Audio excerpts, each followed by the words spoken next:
question for you.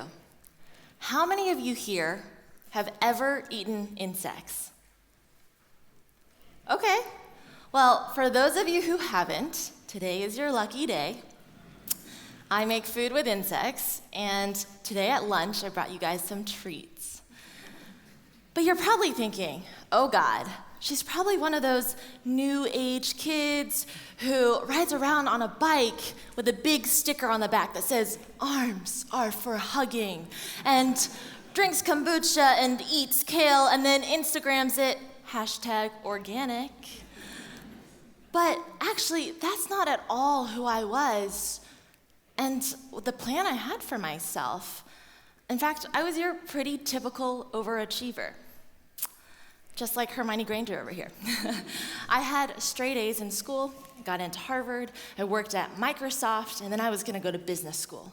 I mean, I had a plan, and it was a really traditional and safe plan. But whenever people asked me, okay, Rose, what are you gonna do with your career? Where's your life going? I always had an answer, and it felt good because I was afraid of the unknown. I was afraid of failure.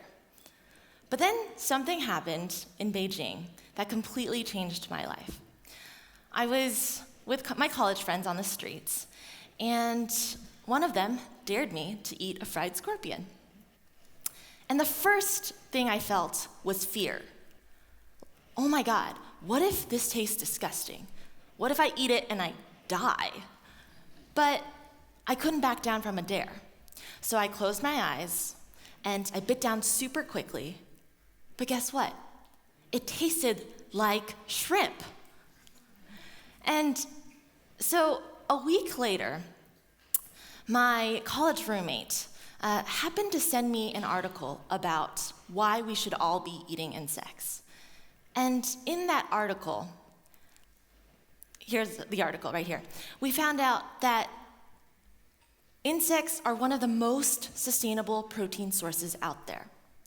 It takes about 4 liters of water to make a pound of crickets, but it takes over 7,500 liters of water to make a pound of beef. But not only that, crickets are really nutritious. For the same amount of meat, crickets have more protein and 1/3 of the fat of beef, and it's a complete animal protein. Basically, all of that is to say that the world would be a better place if we ate insects. So once I found out that eating insects could help solve some of the world's largest problems, like climate change, well, I wanted more people to eat bugs. But of course, the problem is people were terrified. So I thought, okay, maybe if I can replicate my Beijing experience, then I could get more people, a lot of people, to start eating insects. And so we did.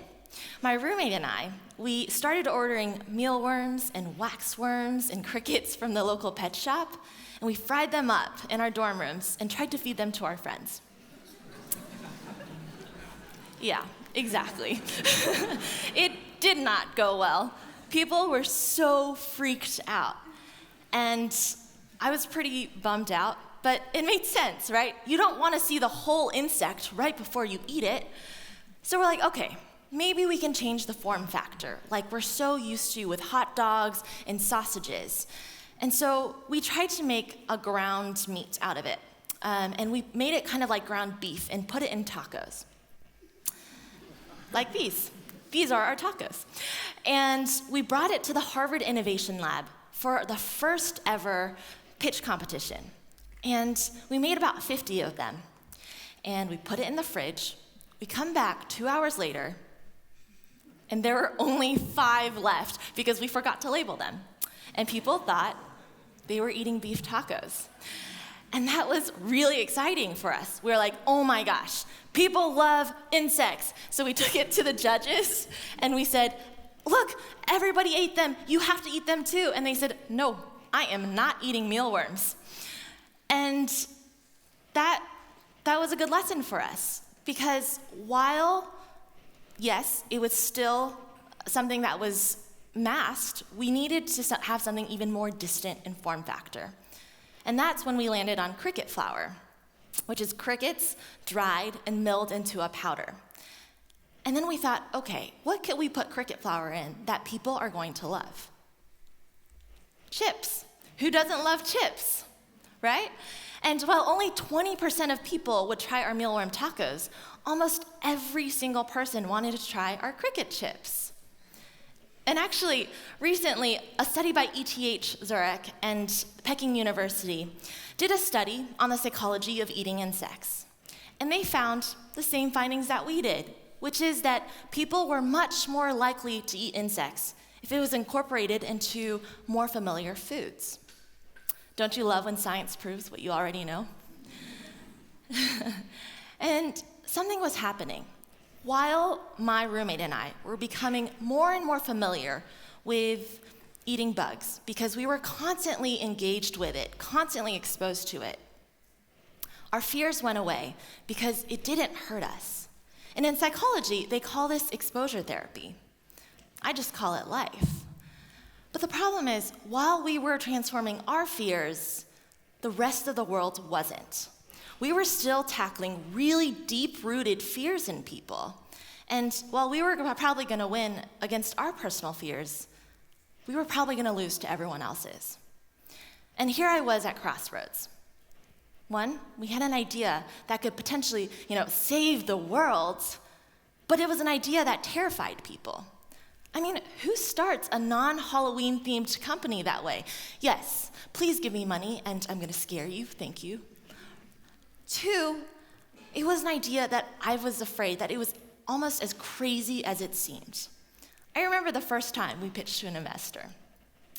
And we said, we have this amazing idea. We're gonna turn insects into food because it's sustainable. And he looks at us and he's like, I've been an investor for 10 years, and that is the worst idea I've ever heard.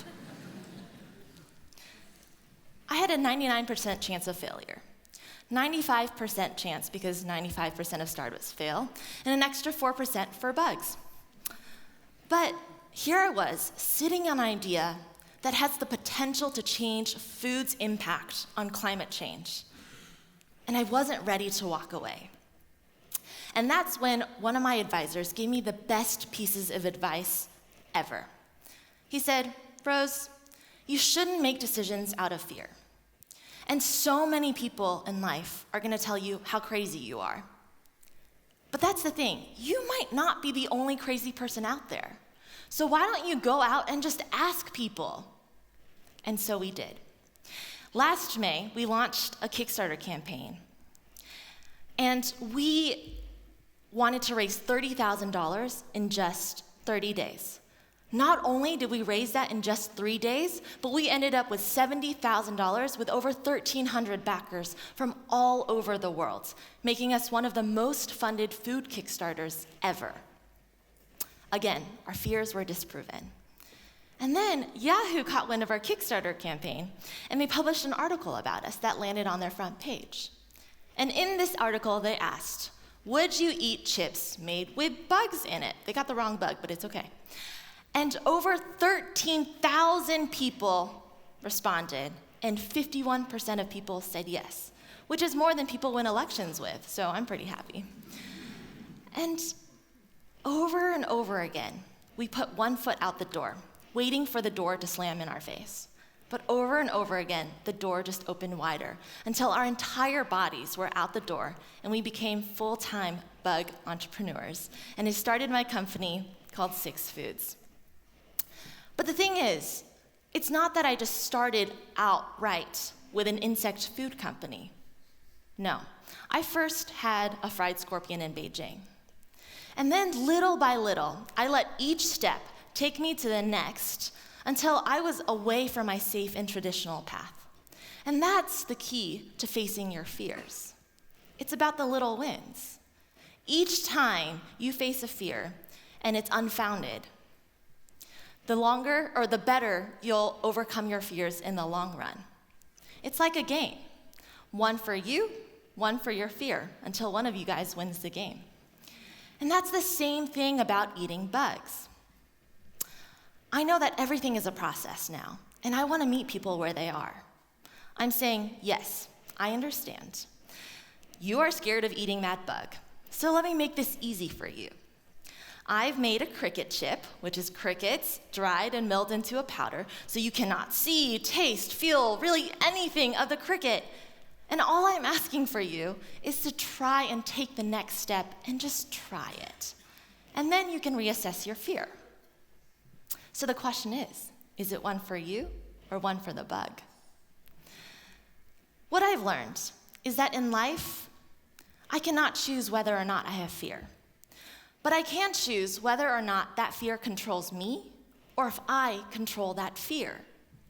And I chose, step by step, to control my fears.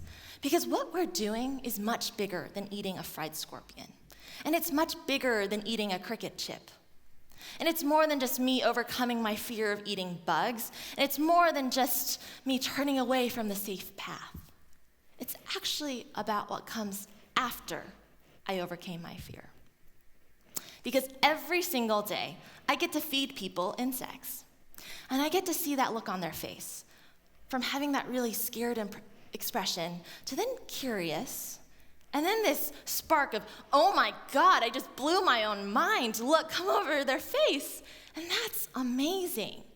Because what we're doing is more than sustainability. It's more than just healthy eating. It's making people believe that anything, even eating bugs, is possible, just as long as you're willing to take that first step into eating your fears. So, eat bugs, spread the buzz, and bug appetit.